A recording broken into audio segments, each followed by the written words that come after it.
Welcome to the Folktale Project. This is Dan Scholz.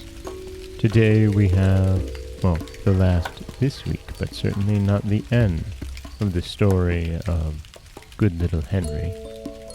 In today's tale, we meet the first of the genii of the mountain that Henry must face, conquer, placate, however he needs to get past.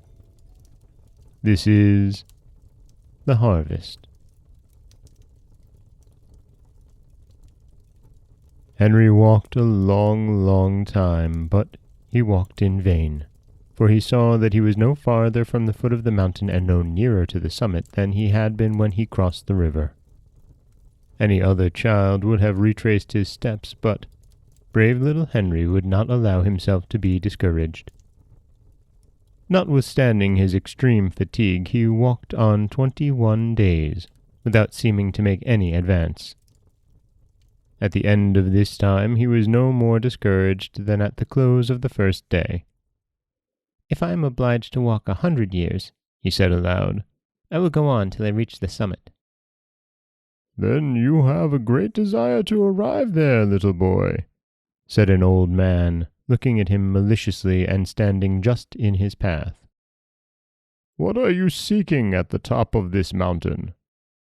"The plant of life, my good sir, to save the life of my dear mother who is about to die."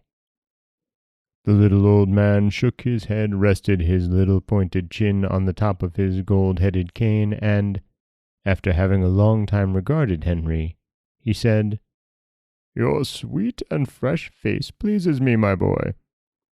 I am one of the genii of this mountain. I will allow you to advance on condition that you will gather all my wheat, that you will beat it out, make it into flour, and then into bread. When you have gathered, beaten, ground, and cooked it, then call me. You will find all the necessary implements in the ditch near you. The fields of wheat are before you and cover the mountain." The old man disappeared, and Henry gazed in terror at the immense fields of wheat which were spread out before him.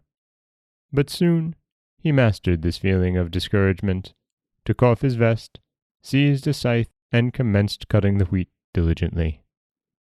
This occupied him 195 days and nights.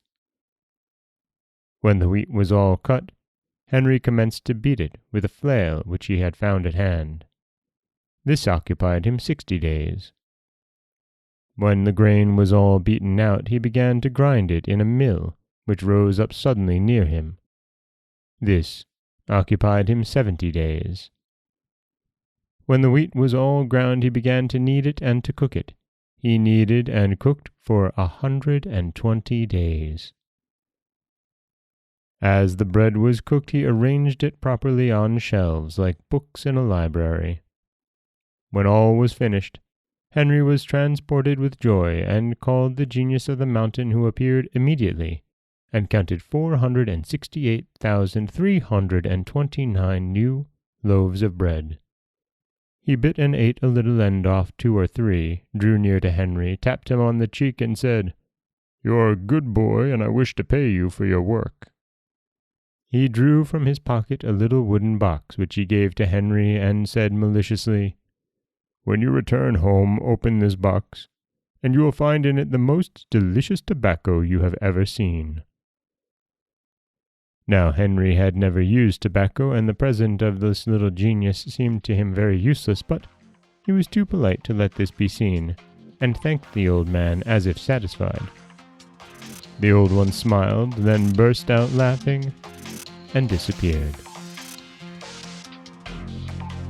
And that is the harvest. And in it we see Henry age quite a bit. In fact, if we do a little back of napkin math, and Henry has aged over a year just in this task alone. So he started out as being a young boy, but he's certainly becoming an adolescent, although certainly he is still less than 10 years old, and too young to have ever used tobacco. This is Dan Scholes for the Folktale Project. Don't forget that you can subscribe to the podcast on Apple Podcasts, Stitcher, Google Play, Overcast, anywhere you like to get your podcasts. You can follow us on Twitter at Folktale Project. You can find us on Auto Radio, TuneIn Radio, iHeartRadio, Spotify, anywhere you like to listen. And you can always head over to folktaleproject.com, where you'll find a new story waiting for you every Monday, Wednesday, and Friday. Next week, we'll be back with 3 brand new tales. As always, thank you so much for listening.